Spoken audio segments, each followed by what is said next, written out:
Hi, this is Miss Amanda from McMath Library, part of the Central Arkansas Library System.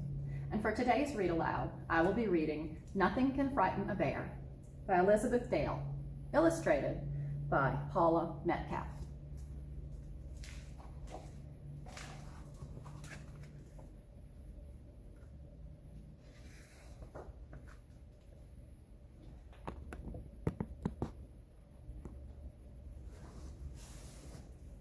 Deep, deep in the woods, with the moon shining bright, some bears snuggled up in their beds for the night. There was Mommy Bear, Daddy Bear, Grace, and then Ben, and Baby Bear too, who lay dreaming, but then, as Baby Bear jiggled and wriggled some more, he suddenly woke when he heard a loud roar. "Help!" Baby cried. "There's a monster about. He's coming to get me. I just heard him shout." "Don't worry," said Mommy Bear, stroking his head. "There aren't any monsters. Let's go back to bed." But Baby Bear whimpered, "How can you be sure? I can't sleep till I know what made that big roar." "In that case," said Daddy Bear, grabbing a light, "why don't we go looking for monsters tonight? You'll see that there's nothing so scary out there. And anyway, nothing can frighten a bear."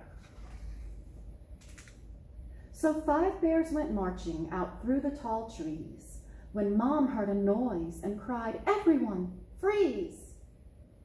So all the bears stopped. Could a monster be near? But out of the darkness there trotted a deer. "You see," Daddy laughed, "there's no monster out there. And anyway, nothing can frighten a bear." The little bears said, "We're as brave as can be." But no one saw Mommy get caught in a tree. So 4 bears went striding out into the night when Ben saw a splash and squealed, "There, on our right." They stopped where they stood on a slippery log. Then out of the water there hopped a big frog. "You see," Daddy laughed, "there's no monster out there. And anyway, nothing can frighten a bear." "Keep going," said Daddy. "There's no need to scream." But no one saw Ben slip and fall in the stream.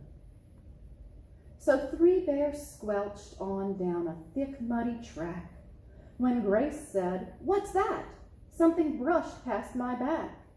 "Perhaps it's a monster," said Baby. "Oh no!" But out of the darkness there swooped a black crow. "You see," Daddy laughed, "there's no monster out there. And anyway, nothing can frighten a bear." They sploshed and they splashed as they tramped through the muck, but nobody noticed that Grace had got stuck. Now 2 bears were sleepily wandering on. They still hadn't noticed the others had gone. The lamp gave a flicker and started to fade. "I want to go home," Baby said. "I'm afraid." "All right then," said Daddy. "Let's get you to bed. There aren't any monsters. It's just as I said.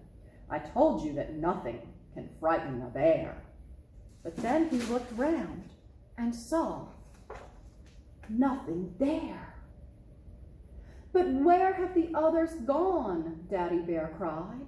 "I thought they were here, walking right by our side." "Perhaps they decided to go home to bed. Or maybe a monster has got them instead."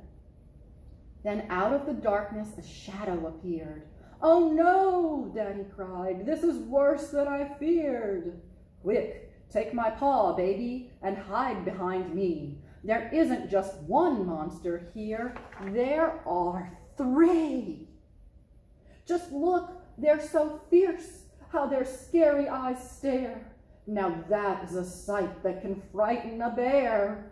Oh, Baby," he shuddered, "we must run away." But just then the scariest monster roared, "Hey!" Poor Daddy Bear froze and cried, "Baby, stay calm." But Baby Bear giggled and said, "Ha, that's my mom." "You sillies," said Mommy Bear. "Surely you see, we may look a mess, but it's Ben, Grace, and me." "It's you," Daddy cried. "Oh, how silly I feel. I thought for a second that monsters were real." So 5 bears went home, feeling ready for bed. "We'll all stick together this time," Daddy said. Deep, deep in the woods, with the moon shining bright, the bears snuggled up in their beds for the night. Then suddenly everyone looked all around, for something had just made a strange, growly sound. "I'm sure there's a monster now," Baby Bear cried. "No, baby, it's you," all the others replied.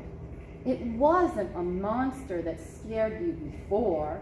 You woke yourself up with your own roary snore."